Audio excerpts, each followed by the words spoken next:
Olá, você está no Acessos Podcast, o canal de diversidade, acessibilidade e inclusão.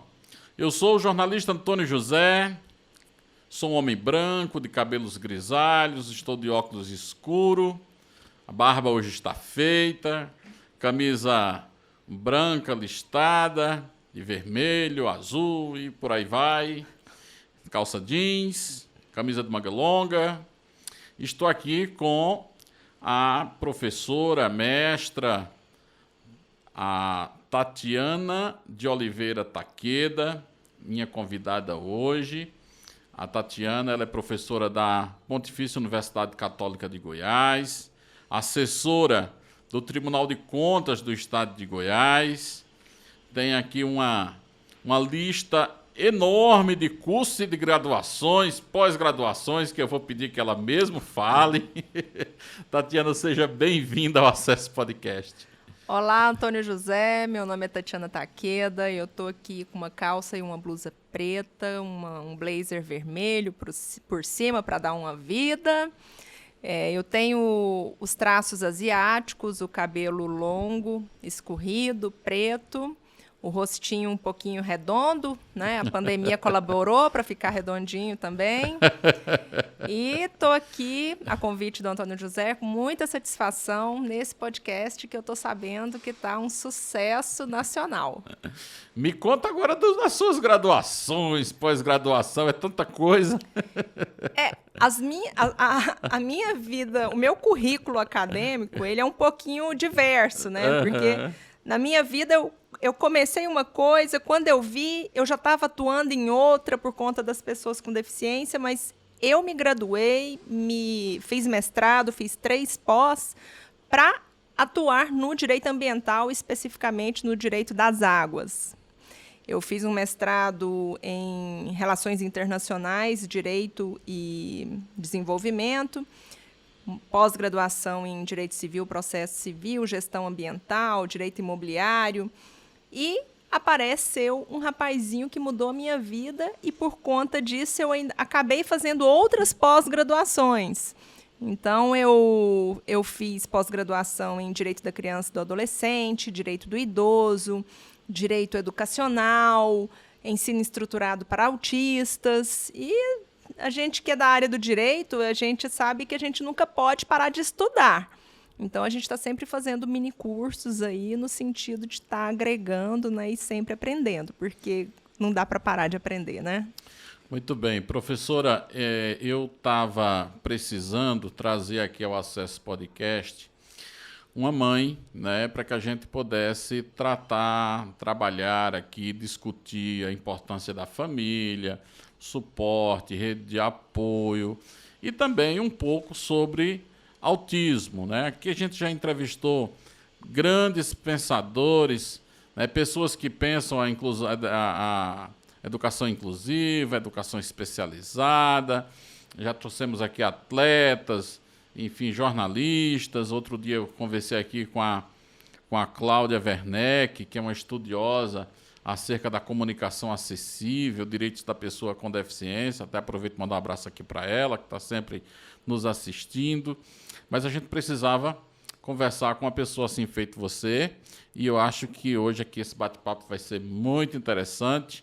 Então, se você está aí nos assistindo, fica até o final, porque muito conteúdo nós vamos trabalhar aqui hoje. Mas eu queria começar do começo, como diz o outro, né? Sem nenhuma redundância. Eu sei que você é uma moça goianiense, nascida aqui na capital. Novinha. Como é que foi a infância, Tatiana? Conta pra gente. A minha infância ela foi marcada muito pela minha avó, né? Porque eu brinco que fui criada com vó, né? Nas minhas frescuras, né, do dia a dia, sempre eu falo, não, gente, mas eu fui criada com vó, né? Tem o direito, né? Meu pai faleceu muito novo, né? E eu por acidente de carro. E eu tinha só 4 anos, meus irmãos tinham 2 anos, o outro tinha 8 meses, então minha mãe tinha que trabalhar fora, né? E a pessoa que ficava com a gente criando a gente era minha avó. Então eu tenho uma infância muito marcada pela minha avó, criada ali no Conjunto Riviera, periferia de Goiânia, Um local onde eu tenho muito orgulho de dizer que eu cresci. E nessa infância, as crianças tinham o direito de brincar na rua, subir na árvore, Com certeza. jogar bola, como é que era? Eu tenho 2 braços quebrados, né? Não é por acaso. Aquela coisa de pular muro, subir em árvore, né? Então, essa geração, né? Eu estou aqui falando que eu sou novinha, mas eu já estou aí com mais de 40 anos. É a geração que nasceu lá pelos anos 70, que a década sim, de 80 foi a década da infância, né? Exato. Nós vivemos. Exatamente. Nós tivemos a oportunidade de ter uma infância plena, porque nós podíamos brincar nas praças, a gente tinha liberdade para poder passear de bicicleta. Eu rodava essa Goiânia inteira de bicicleta, passeando com os meus amigos. Juntava lá aquele 20, 30 meninos. Como diz lá nós, aquela renca de menino. Pensa na renca, de tudo quanto era idade, né? E naquela época não tinha esse trânsito que tem hoje. Eu não lembro de ninguém ter sido acidentado, atropelado, né? E a gente vivia na rua brincando. Esse bracinho quebrado não foi de bicicleta? Não, um eu caí do muro, o outro foi da árvore. Olha que beleza, hein? Colhendo manga. Outro dia, Tatiana, quando a minha filha tinha uns 4 aninhos, aí eu vinha de Uber, assim, aí o motorista do Uber falou: nossa, mas aqui esses pés de manga estão bem carregados, né? Aqui em Goiânia nós temos muitas árvores na cidade, né? Os pés de manga estão muito carregados. Aí eu falei assim para minha filha: Mariana, você sabia que o papai, quando era criança, subia na árvore, subia nos pés de manga para tirar manga? Aí ela pensou um pouco e disse: papai, no supermercado não é mais fácil, não? Porque essa é a geração da manga no supermercado. Não é a geração da manga no pé de manga. Nossos meninos não sabem o que é subir numa árvore, igual a gente fazia para colher goiaba ou para roubar cajamanga no vizinho, né? Então, naquela época, eu acho que nem era crime, né, gente? Não era crime, não. Podia, né? E o vizinho ainda ficava olhando lá. Ei, lá vem aquela meninada de novo. No máximo dizia assim: deixa um pouquinho pra gente. Ai. Coisa boa. Mas aí, essa infância maravilhosa, de muitas brincadeiras, você estudava lá no Riviera?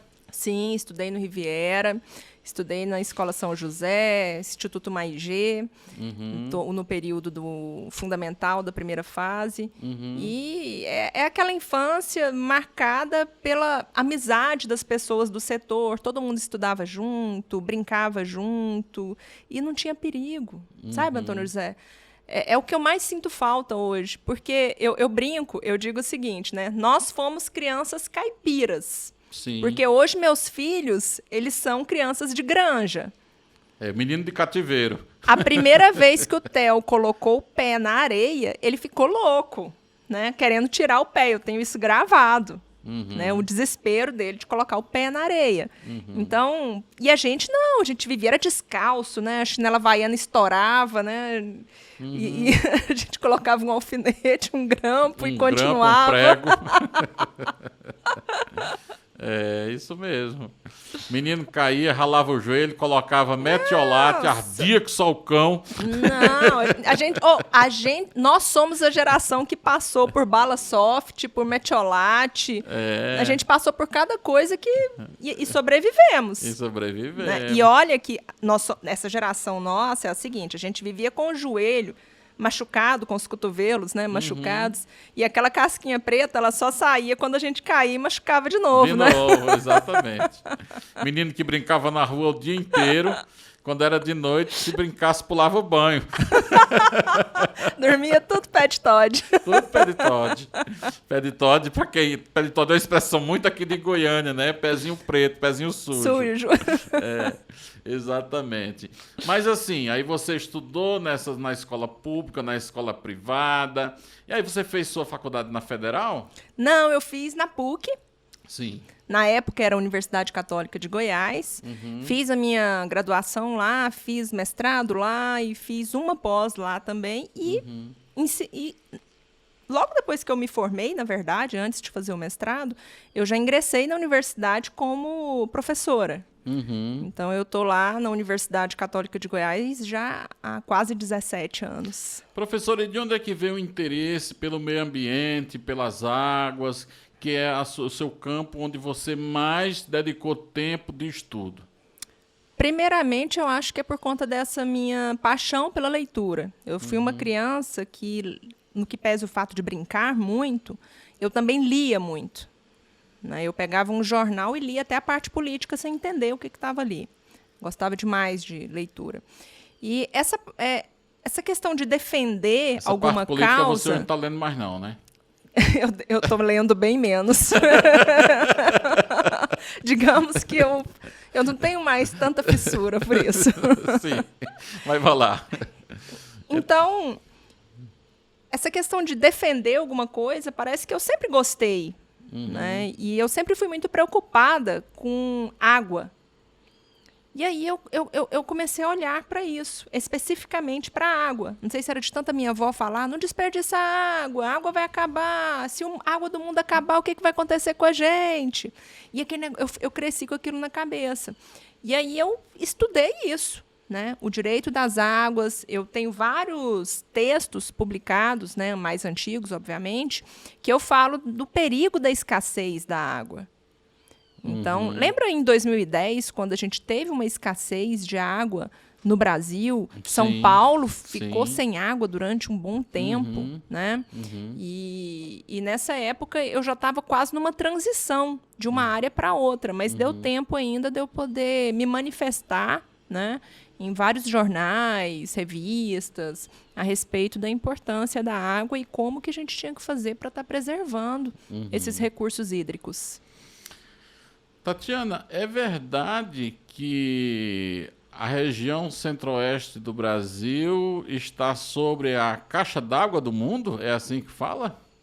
Os aquíferos estão por aqui? Sim, nós temos, né? Mas eu não sei se chega a ser a caixa d'água do mundo, não. Já ouvi falar dessas coisas. Eu acho que tem um pouquinho de exagero aí. Nós temos... Mas é finito, né, Antônio? Sim. É finito, né? E a gente corre o risco, sim, de ficar sem.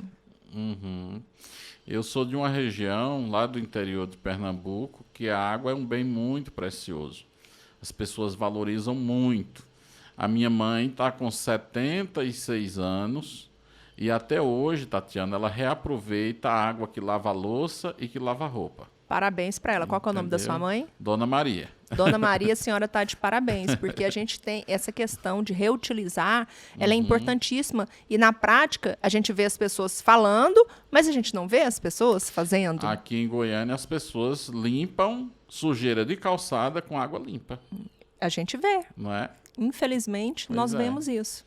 E eu acho uma coisa assim, eu fico realmente preocupado também, porque lá na nossa região a gente cuida muito disso, porque o sertanejo, principalmente da região do Nordeste, o sertanejo nordestino, ele sabe o valor que tem a água, porque a água é escassa, a água é pouca, né? Eu fui criado, minha mãe carregando água na cabeça. Olha só. Né? E aqui não, que nós temos água. E potável, limpa. Pois é. E a de lá nem era potável, viu? E eu fico pensando, às vezes, sabe, Antônio José? E eu sempre gosto de falar disso lá em casa para as crianças. Será que quando os meus filhos tiverem os filhos deles, já estiverem aí vendo a próxima geração, será que eles vão ter essa oportunidade que a gente tem hoje de entrar para um banheiro e, às vezes, ficar até 20 minutos lá debaixo de um chuveiro? Não sei. Eu queria acreditar que sim, mas eu acho que não. Pois é, e desnecessário, né? Para que usar um chuveiro 20 minutos? Mas, enfim. Tatiana, então você fez todo um trabalho cuidando das águas, estudando o meio ambiente, a preservação do solo, do clima, das matas ciliares, não é? E aí, quando é um belo dia, você resolve mudar, né, de assunto. Como é que foi essa mudança de assunto? Vamos entrar agora no tema da deficiência. Você que é uma pessoa bastante estudiosa, que está sempre por aí dando palestra, falando principalmente de autismo. Então, Antônio José, eu não casei novinha, né? Eu já casei já aí com 30, 31 anos, né? E já pensei assim, não, já casou mesmo, né? Já encrencou mesmo, então vamos ter filho logo. E engravidei, logo em seguida. E com essa gravidez, né, que foi uma gravidez perfeita, minha vida mudou de cabeça para baixo. Por quê? A mulher, quando ela está grávida, ela tem que seguir um monte de protocolos, né, esperando o bebê nascer. Aí tem aquele de pegar sol no peito e passar bucha vegetal, chorar de dor, né, esse tipo de coisa. E eu fiz tudo bonitinho, tudo que o médico falava, faz, eu fazia, né? Minha gravidez foi ótima. Aí vem o Telzão. Já na maternidade, eu lá prontinha para amamentar a criatura, Telzão não quis mamar em mim, não. E a gente pensava, gente, o que será que está acontecendo que o Theo não quer mamar? Né? E aí eu já me senti um pouquinho até rejeitada por ele, né? Logo na maternidade. E na maternidade, nada, o menino não mamou. Não mamou. Fomos para casa e eu tô vendo que o Theo, ele preferia ficar deitadinho no berço do que no meu colo. Era assim, ele ficava igual um anjinho lá no berço. Na hora que eu pegava, o menino já começava. Né? E aí, nesse meio tempo aí, já introduzimos já a mamadeira, né? Que era aquela ferramenta ali que eu nem imaginava que eu ia utilizar tão cedo. E aí o Theo tinha essa mania de não gostar que a gente pegasse ele. Né? E você ficou até assim, se sentindo... Não, e quando o povo chegava lá em casa... E quando o povo chegava lá em casa e falava assim, nossa, ele é um bebê anjo. Aí eu pensava, ai meu Deus do céu, será que tem alguma coisa errada com o Theo? Porque não tá normal uma coisa dessa no comportamento dele. Quietinho demais. Nós éramos 7 amigas grávidas. Então, assim, eu tava vendo ali, cada semana uma tava tendo neném, e eu tava assistindo ali o desenvolvimento de cada um, as reações dos bebês, e o Theo era o mais diferente, né, de todas essas crianças. E aí eu pensei, pronto, o Theo é cego. O Theo é cego e o olho dele é cinza, né? Eu pensei, pronto, o Theo é cego. Levei ele no oftalmo de novo, que ele já tinha feito o exame do olhinho, levei de novo. Aí o oftalmo virou e falou assim, mas, Tatiana, para que você está trazendo ele aqui de novo? Aí o doutor, eu acho que o Theo é cego. Verifica aí para mim. Aí ele olhou, não, o Theo não é cego, não. Aí eu, ai, meu Deus do céu, então o Theo é surdo. Fui lá fazer o teste da orelhinha de novo. Aí a fono olhou para mim, mas a gente já fez. Aí eu, não, vamos fazer de novo o teste da orelhinha? Aí ela fez de novo. Ela, o Theo escuta. Aí eu, ai, meu Deus, então é outra coisa. E comecei a ir atrás de alguma coisa que eu achava que o Theo tinha. Nessa altura do campeonato, o que tinha de parente falando que eu estava procurando doença pro meu filho, não estava escrito, né? Aí, por fim, eu tava escondido. Quando é primeiro filho, todo mundo dá muitos pitacos também. Desorientada, né? Desorientada, né? Aí, eu procurando, esse menino tem alguma coisa de diferente, e eu procurando médicos escondido, porque eu não podia deixar ninguém ver que eu estava atrás de 2 médicos por semana, porque senão o povo ia falar que eu estava com problema, né, na cabeça. E eu continuei, até que um dia eu reclamei pela 3ª vez pro pediatra. Aí ele virou para mim e falou assim, foi na consulta de 6 meses. Aí ele virou e falou assim, não, então vamos investigar autismo. Na hora que ele falou, vamos investigar autismo, a primeira coisa que veio na minha cabeça foi o Dustin Hoffman, no filme Rain Man, um que ele faz como irmão do Tom Cruise. E aí, um personagem bastante estereotipado, né? Aí eu pensei, não, isso não. Pelo amor de Deus, meu Deus, isso eu não quero, não. Né? E já saí do consultório do médico e fui estudar. Fui estudar e comecei a ir nos neuros, né? Fui em tudo quanto foi neuro.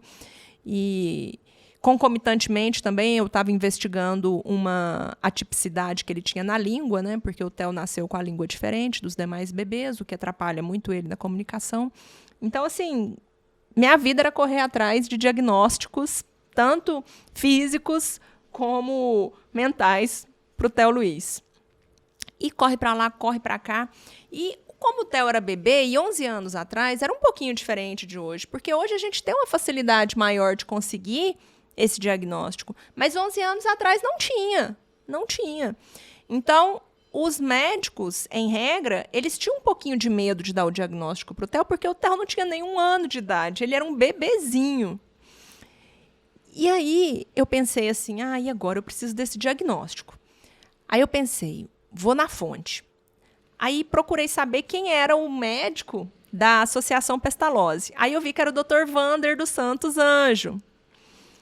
E procurei lá o consultório particular dele, marquei a consulta. Quando eu cheguei no consultório do Dr. Vander, o Dr. Vander bateu o olho no Theo, virou e falou assim, epa, esse cara é meu freguês. Na hora que o Dr. Vander disse isso, o falecido Dr. Vander, né? Eu pensei, pronto, eu trouxe no lugar certo. E aí eu consegui o diagnóstico do Theo com 1 ano e 6 meses. 1 ano e 6 meses. Ele me encaminhou para a Associação Pestalozzi. Nenhum médico ainda tinha... Não, ainda tinha algum receio de dizer se realmente ele estava no espectro. E olha que quando o primeiro relatório médico do Theo, aliás, o laudo, né, feito a não sei quantas mãos lá na Associação Pestalozzi ficou pronto, deu lá que o Theo era muito grave. Né? A necessidade de suporte dele era muita. E eu saí de lá, assim, chateada, porque eu tinha 1% de esperança de que fosse algo que tivesse cura. Né? Eu já sabia que o autismo não. Mas aí, eu respirei fundo, né? E pensei, meu filho não está doente. Né? Meu filho está saudável. Meu filho tem todo um futuro aí pela frente que a gente pode fazer muita coisa. E bola pra frente. Ô, Tatiana, mas assim, o primeiro filho sempre é muito esperado. Quando começaram os médicos a levantar a hipótese, pode ser que ele tenha isso, pode ser que ele tenha aquilo outro. Essa coisa de você já ter identificado que ele era uma criança diferente... Isso te trouxe, assim, muito sofrimento, culpa, dor, tristeza? Eu sou muito investigativa, né? Sim. Eu foquei muito em investigar. Tristeza, não. Porque eu havia perdido um irmão há algum tempo atrás. Então, eu estava no luto do meu irmão. Quando eu recebi o diagnóstico do Theo, que ele tinha transtorno do espectro autista, eu confesso que eu não fiquei enlutada e eu acho que esse luto, entre aspas, né, ele tem que ser vivido por todo mundo porque é muito importante. Eu acho que eu só fui uma exceção, por quê? Porque eu já estava em outro luto. Eu estava no luto do meu irmão. Então, quando eu soube que o Theo era autista, na minha cabeça veio, poxa, não está doente, não vai morrer, então bola para frente. E seguimos aí.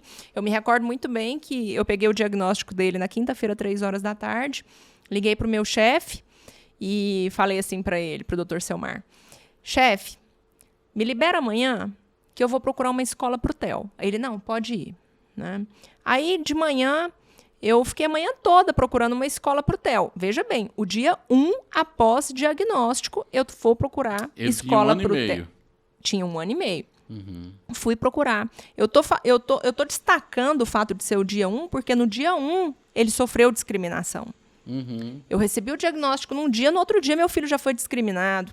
Nós fomos em 5 escolas perto da minha casa. E a resposta era aquela, nós estamos preparados. 2 escolas menorzinhas, quando eu dizia que ele era autista, a pessoa não sabia nem o que era autismo.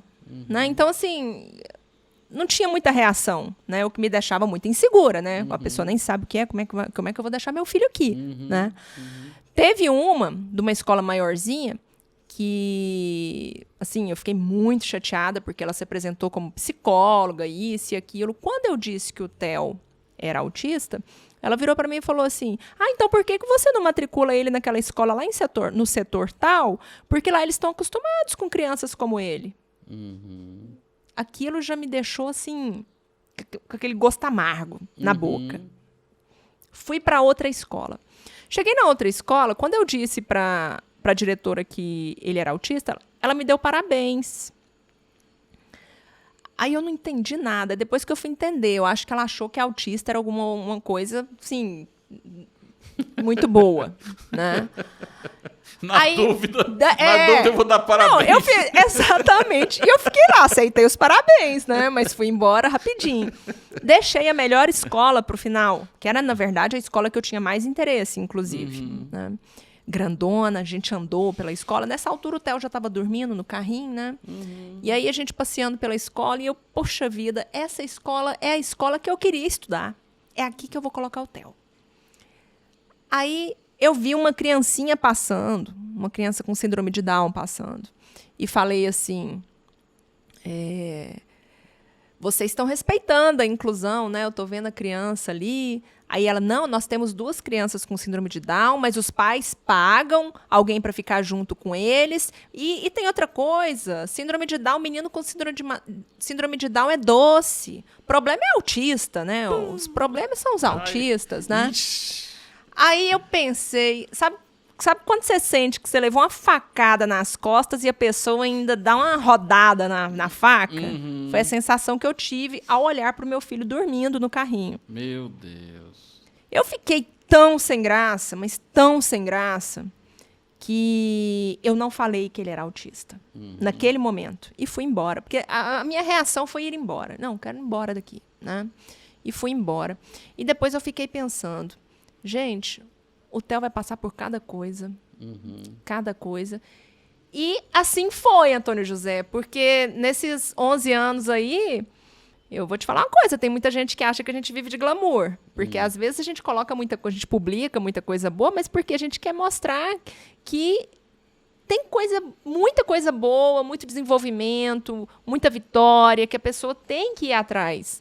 Mas a gente vive de chutar com o dedão na pedra mesmo, né? Porque todo mundo vê só as pingas que a gente bebe, né? Os tropicões, ninguém dá notícia. E a gente tem muito tropicão, né? Eu acho que todo dia tem um tropicão diferente. Mas a gente vai seguindo, porque nós também temos vitórias. E eu vou dar um exemplo de vitória, que uma vez eu até publiquei, e muita gente não entendeu. Eu sempre faço leite dos meninos à noite, né? Eu vou lá para a cozinha, faço o leite das crianças e as chamo. Ó, o leitinho tá pronto, vem. Aí os 2 vão. Aí teve um dia que eu fiz o leite do mesmo jeito que eu faço todo dia e falei, leite tá pronto, vem. Aí a Ana Tereza, minha caçulinha, já puxa o Theo, né? Porque se ele tiver com hiperfoco em alguma coisa, obviamente que ele não vai. Né? Aí ela já vai, puxa ele e eles vão. E nesse dia, eu escutei a Ana Tereza assim... Aí eu perguntei assim, quem quer leite? Errei, eu falei, quem quer leite? Aí a Ana Tereza, eu! Aí eu escuto, eu. Eu não acreditava que era o Theo que estava falando aquele eu. Me respondendo espontaneamente, ele devia ter o quê? 6 anos, 6 para 7, 7 anos.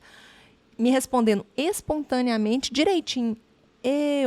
Esse foi o leite mais gostoso que você fez. Não, eu chorava. Gente, eu fiquei tão feliz com isso. E aí eu publiquei essa passagem. E quem tem convivência com crianças que têm dificuldade para verbalizar, com autistas, outros transtornos, compreendeu, mas muita gente não compreendeu. Mas o que tem o menino falar que quer leite? Né? E eu estou dando esse exemplo para te mostrar que são pequenas coisas que a gente busca no dia a dia que, para a grande maioria das pessoas, não tem importância, não tem significado. E para a gente tem muito. São muito. Pequenas respostas que valem muito, né? Exatamente. Mas olha, já fomos o primeiro bloco. Nossa, já? Vamos ter que fazer dobradinha.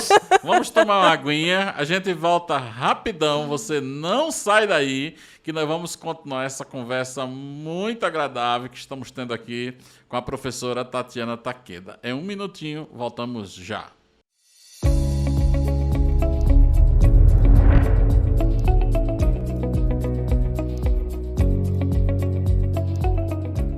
Acessos traz para você serviços e soluções em acessibilidade, inclusão e diversidade.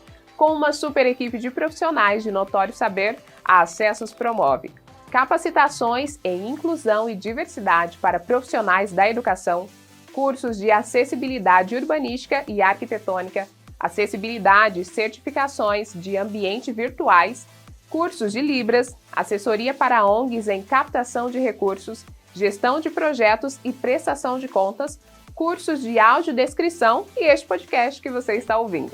Conheça melhor o nosso trabalho nos acompanhando em @acessosnet no Instagram, acessosnet no YouTube e em acessos.net.br. Acessos, construindo caminhos para a inclusão.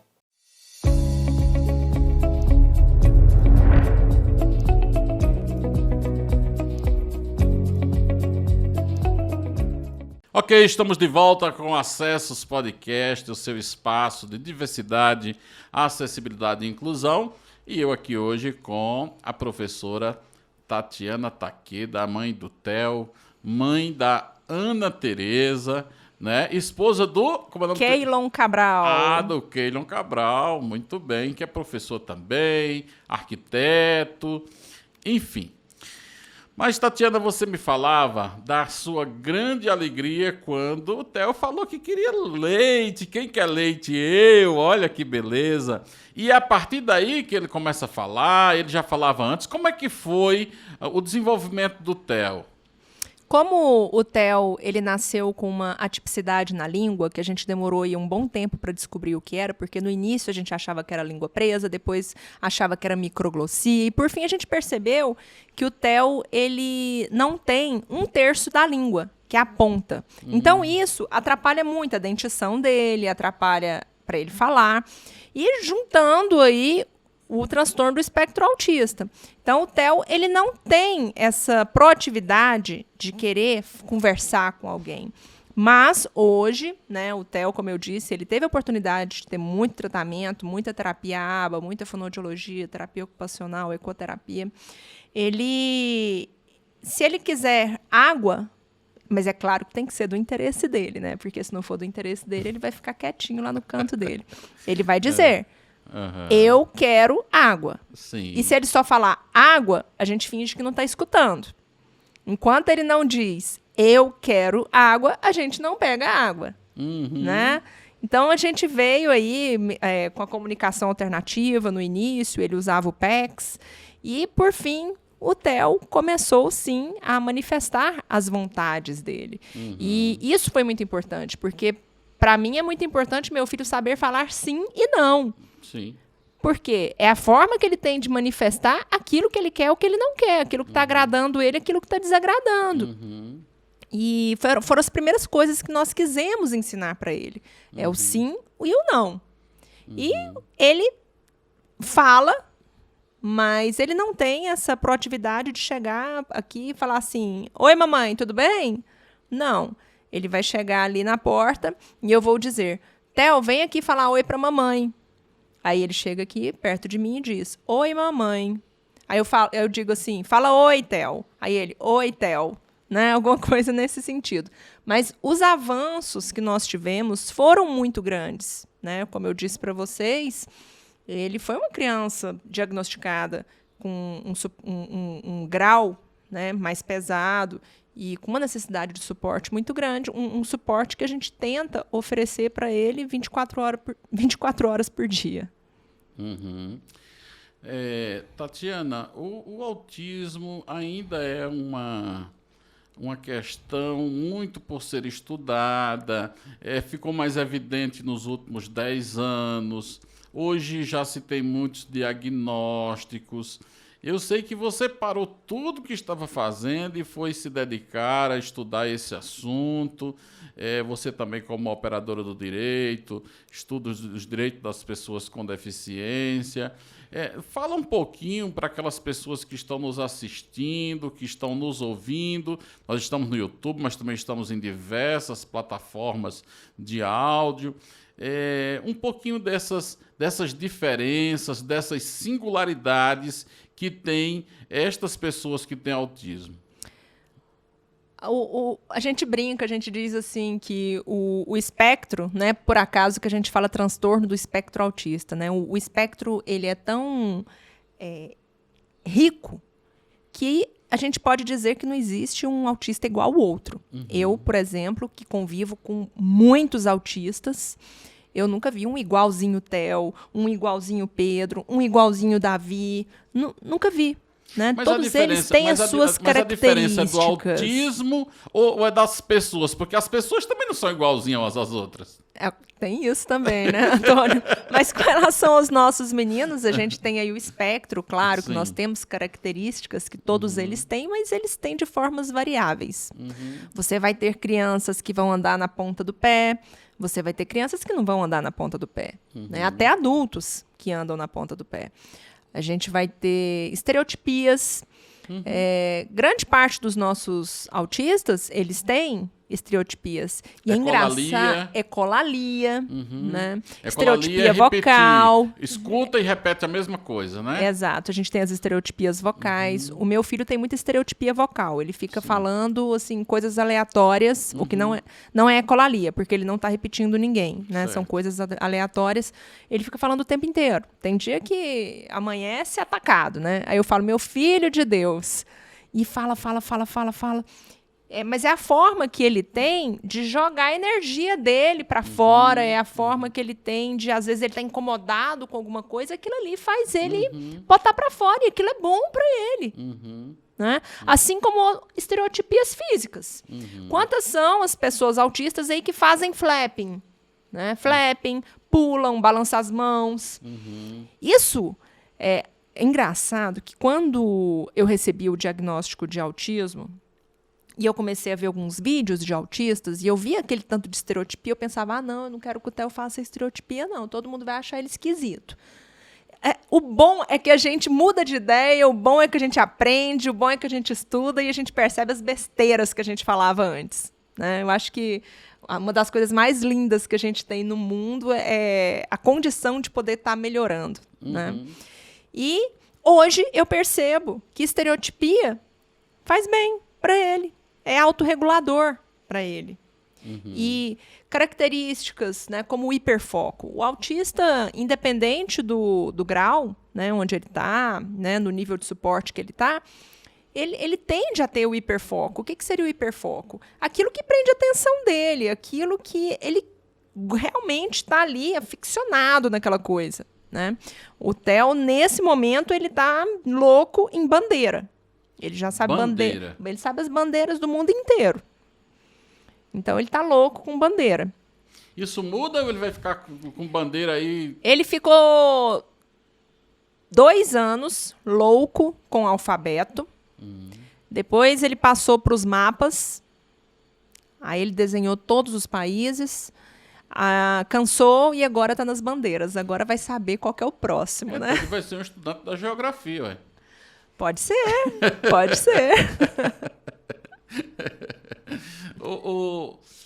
Tatiana, mas isso é uma coisa assim natural. Ele viu uma bandeira e quis pesquisar outras. Exato. Mas é como diz o Dr. Salomão Schwartzman, que é o neuropediatra que trata ele lá em São Paulo. Ele também tem o apoio, conta com o apoio de um grande amigo nosso, que é o Dr. Hélio van der Linden, neuropediatra em Goiânia. E o Theo, ele fica lá louco, né? Aficionado lá em bandeira. Mas e aí? Muita gente fala assim, nossa, mas ele é um gênio, porque ele sabe todas as bandeiras, ele desenha as bandeiras, mas o que essas bandeiras vão trazer para a vida dele? Sabe, não tem funcionalidade. Não tem funcionalidade. Porque nesse momento a gente está querendo que ele aprenda a subir o zíper da calça. E a gente está com essa dificuldade, né? Do zíper da calça. Coloca a calça e não sobe o zíper. Coisas simples de atividades da vida diária que nós temos dificuldade para implementar. Ao passo que já, por outro lado, intelectualmente, o menino sabe as bandeiras do mundo inteiro. Mas a gente não consegue trazer a funcionalidade dessas bandeiras. Pois é, eu tenho uma amiga lá em Brasília, que ela tem um filho com autismo, e ele já é mais velho. A Margarete, mandar um abraço para ela aqui também. Ele deve estar aí com uns 30 para 40 anos. E o foco dele, o hiperfoco dele, a vida toda foi com calango. Calango? Calango. Aí você imagina. Só. Por conta disso, ela teve que mudar para a roça. E ele é um dos maiores estudiosos, eu acredito, do Centro-Oeste, vou dizer assim. Do Brasil. Sobre calango. E ele traz os calangos para casa e ele tem um calangário na casa dele. Mas, gente, coitada dessa mãe. Vive com um monte de calango, então. Acostumou, né? Sim, e teve que comprar umas manilhas para poder Tomou esses gosto. calangos morar dentro dessas manilhas. Tá entendendo? E é uma coisa assim com esses calangos. Você Eu imagina. espero que o Theo nunca olhe para morcego, barata, assim. Vamos torcer, Pois é, né? vamos torcer. Esses bichos esquisitos, né? Mas, Tatiana, pelo fato de ainda ser assim, o autismo uma questão pouco estudada, pouco conhecida, hoje bem mais, mas há 11 anos bem menos, isso não dá uma certa solidão para esses pais que precisam de suporte, que precisam de uma estrutura, de um maior conhecimento para atender bem o seu filho? Dá um sentimento de solidão em vários quesitos. Inclusive, eu vou até abrir um parêntese aqui para falar de uma série que está passando no Netflix, que chama Uma Advogada Extraordinária. É uma série coreana em que essa advogada ela é autista e bastante subestimada por todos. E tem um episódio, o episódio 3, em que ela pega a causa de outra autista, de um autista nível 3, né, que precisa de mais suporte. E ela pergunta para o pai dela: pai, eu estou advogando, eu estou com um caso que o meu cliente, ele é autista. E eu preciso compreender como é conviver com um autista, né? Ela é autista, né? Uhum. Aí ela pergunta para o pai dela: como que é conviver com um autista? Aí ele responde assim, ele suspira, né, muito sincero. Aí ele diz assim: minha filha, eu sinto solidão, porque você nunca está prestando atenção nas coisas que eu falo, quando eu te chamo. E aí ele lembra de quando ela era menor, ele tentando brincar com ela, e ela só lá no hiperfoco do Lego, né, brincando de Lego, né, nem dava atenção para ele, que é muito comum, né, nossos meninos fazerem isso.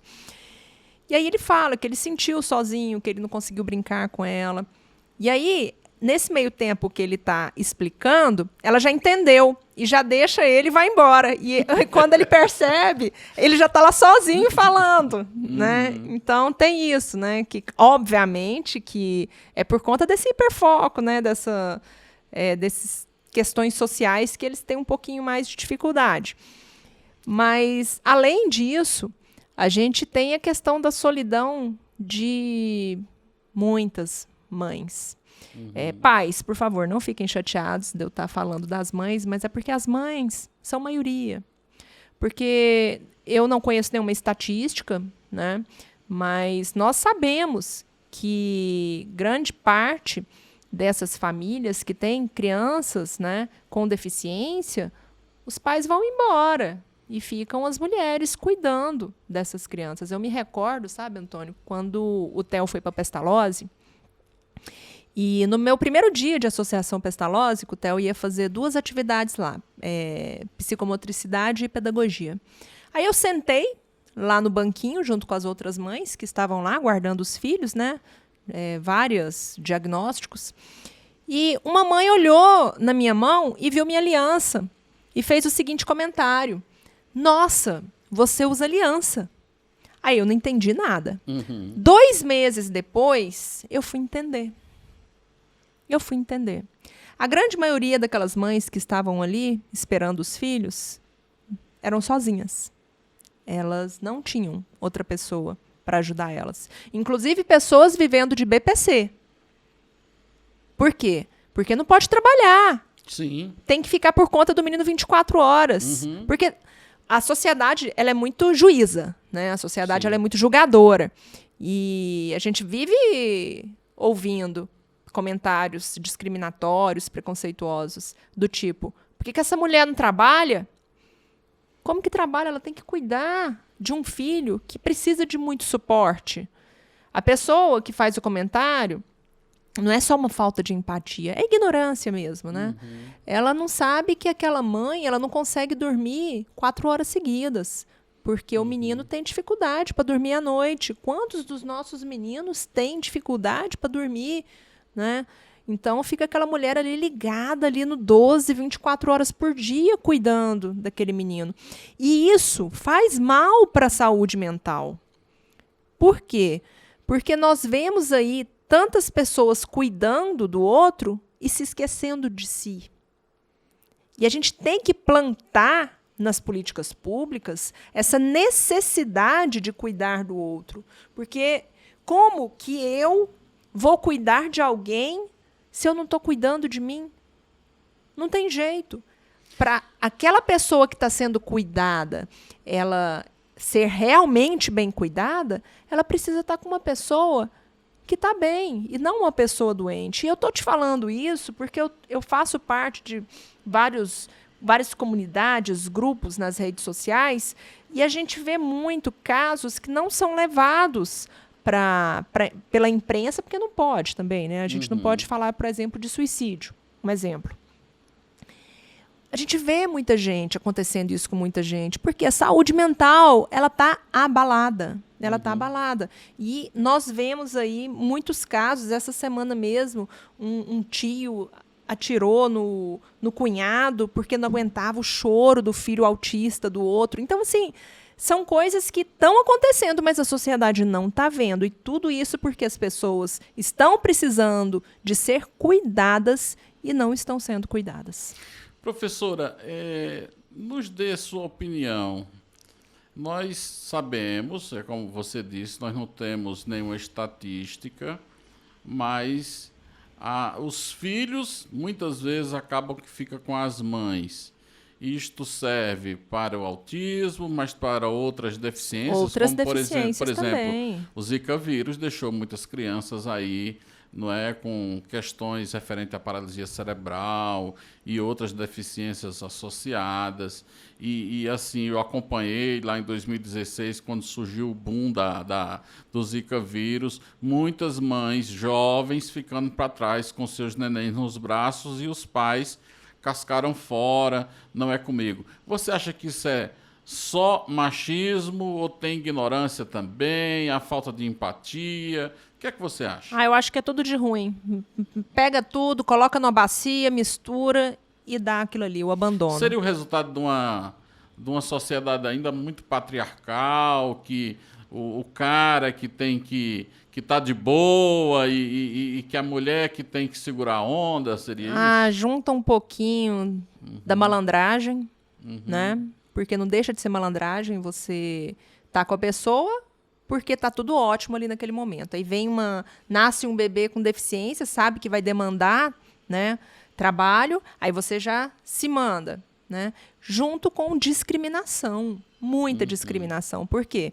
Porque a pessoa com deficiência, ela é uma vítima em potencial. Ela sofre muita discriminação. E não só discriminação. Vamos falar aí Eu gosto de enumerar 4 barreiras atitudinais, né? Preconceito, discriminação, capacitismo e bullying. E a pessoa com deficiência, ela sofre muito isso. O meu filho, no métier dele, ele sofre. Essas 4, né, barreiras aí, impõem para ele essas 4 barreiras aí para ele em qualquer lugar.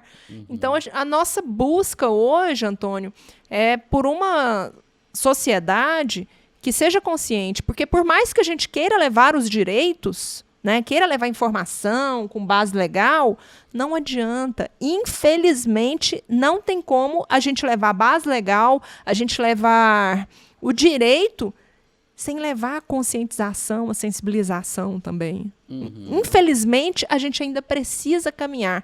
E a gente está aí, né? A gente tem o Setembro Verde, né? E o Setembro Verde ele vem com essa bandeira também de levar essa conscientização. Professora, você hoje está à frente da Comissão dos Direitos das Pessoas com Deficiência da OAB Goiás. Nós acabamos de enfrentar aí uma situação que foi para o Tribunal de Justiça, o STJ, toda uma discussão acerca do atendimento dos planos de saúde às crianças com deficiência, às crianças com com autismo, a questão do rol taxativo. Fala um pouquinho para a gente dessa luta por garantia de direito dessas crianças e essas resoluções da ANS, o que é que isso significou? Tudo começa, né, quando a gente fala de judicialização da saúde, começa da necessidade de diagnóstico e intervenção precoce. O ser humano, ele tem as suas janelas de desenvolvimento, né? Uma janela ali até mais ou menos 3 anos, uma ali dos 3 aos 5 e assim sucessivamente. E essas primeiras janelas são as janelas em que o ser humano ele está mais preparado para aprender, para absorver. Ele é uma esponjinha. Então, a partir do momento que você tem uma criança com um transtorno global de desenvolvimento, o melhor momento é aquele. Porque é naquele ali que ela vai absorver com maior facilidade. E aí começou a judicialização da saúde pela oferta desses tratamentos pelos planos de saúde. E aí teve que judicializar, evidentemente, porque tiveram as negativas. E de 2010... Tem a história das doenças que já estavam adquiridas. Sim, né? Sim, e de 2016 para cá, a judicialização da saúde, ela aumentou substancialmente, inclusive nessa parte de judicialização de pessoas com transtorno do espectro autista.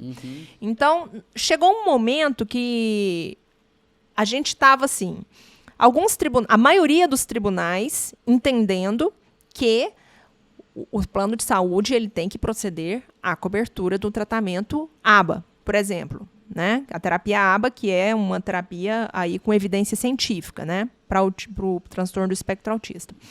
Só que no STJ, nós tínhamos 2 turmas que tratavam de saúde que tinham entendimentos divergentes. Uma turma achava que tinha que fazer cobertura, né? E a outra achava que não tinha que fazer a cobertura. A que achava que tinha que fazer a cobertura entendia o rol da ANS como exemplificativo, porque a terapia ABA não estava lá. Então, aquele rol ali é só exemplificativo, então a gente coloca a terapia ABA também. E o outro achava que tinha que ser taxativo, só aqueles procedimentos que estão ali dentro daquele rol da ANS e que podem ter a cobertura feita pelos planos de saúde. Então, quando os nossos processos eles subiam para o STJ, a gente mais ou menos já sabia o que ia dar, né? Porque se caísse numa turma, a gente sabia o que ia acontecer.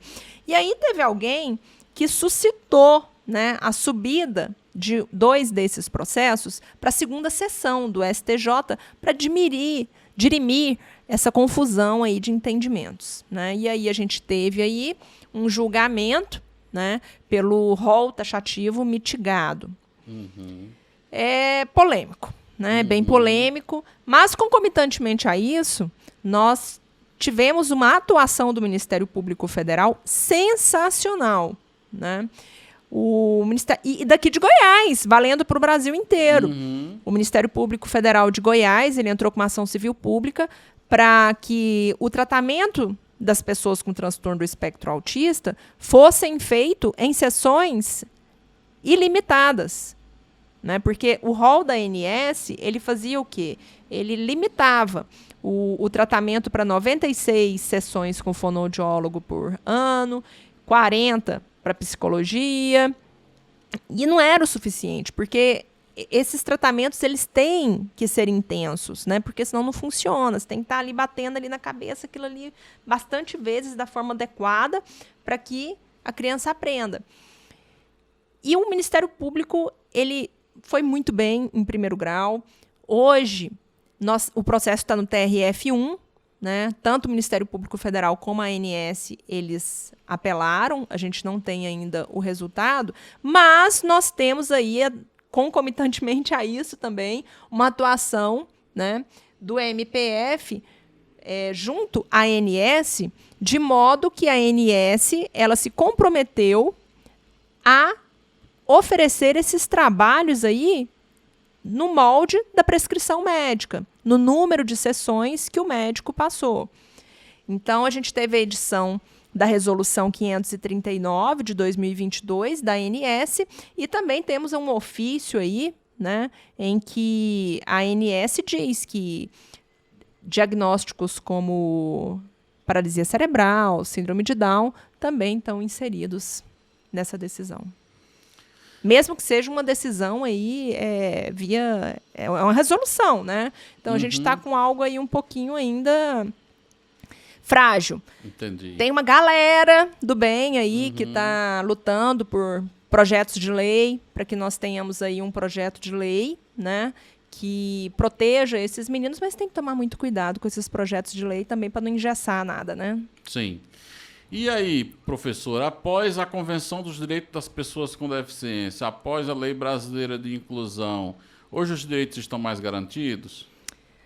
Olha, Antônio, eu acho que você, muito mais do que eu, porque você vivenciou isso, você sabe que a gente teve uma evolução muito grande da década de 80 para cá, em especial, né, devido aí às lutas, né, que começou, acho que na década de 70 nos Estados Unidos, depois veio para cá.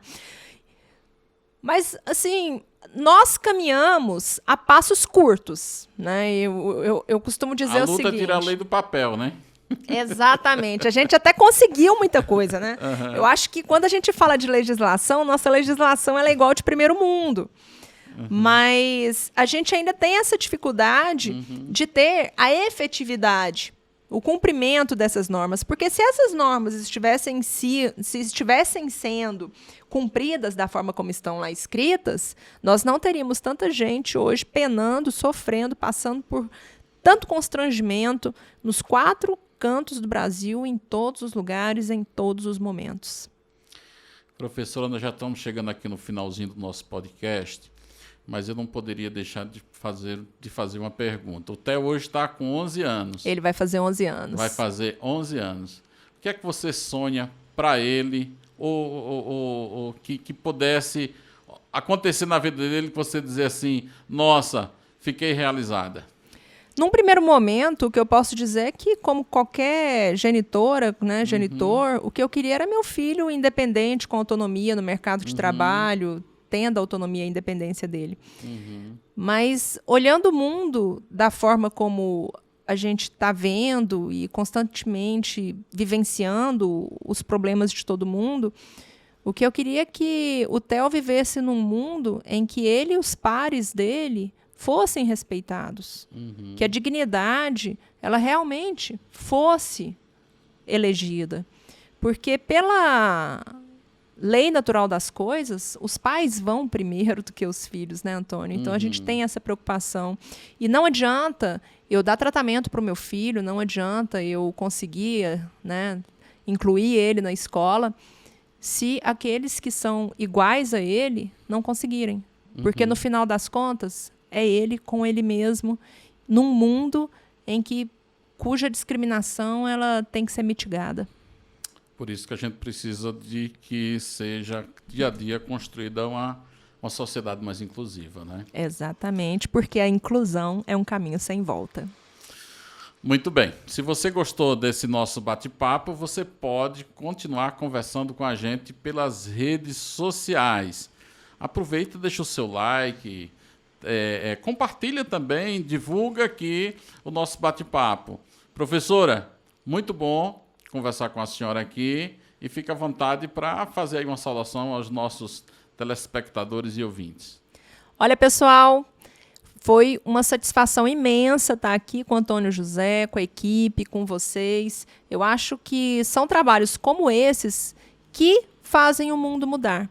Porque não adianta só a gente tentar cumprir as leis. A gente precisa levar a conscientização. E essas discussões que são feitas aqui, os assuntos que são tratados aqui, eles têm o condão aí de fazer com que as pessoas reflitam, que as pessoas pensem, poxa vida, será que realmente eu estou fazendo a coisa da forma correta, eu sendo pessoa com deficiência ou não? Porque, por mais que eu seja pessoa com deficiência, será que eu estou indo atrás da forma como eu poderia estar indo? Porque, infelizmente, Antônio, sabe, a história mostra pra gente que o que é bom, o direito, ele nunca cai no colo da gente de ofício. E olha, tantas manifestações, tanta coisa que aconteceu aí na história para o ser humano poder ter as conquistas deles. E quando a gente fala de direito da pessoa com deficiência, nós estamos falando de direitos humanos, a gente está falando de dignidade. E a gente tem que ir atrás dessa dignidade, desse respeito. eu conclamo todos, né, a fazer um pouquinho. Só de você não aceitar alguém te discriminar já é um pouquinho muito importante. Muito importante. Gente, grande abraço a vocês, obrigado pela audiência e até a próxima quinta.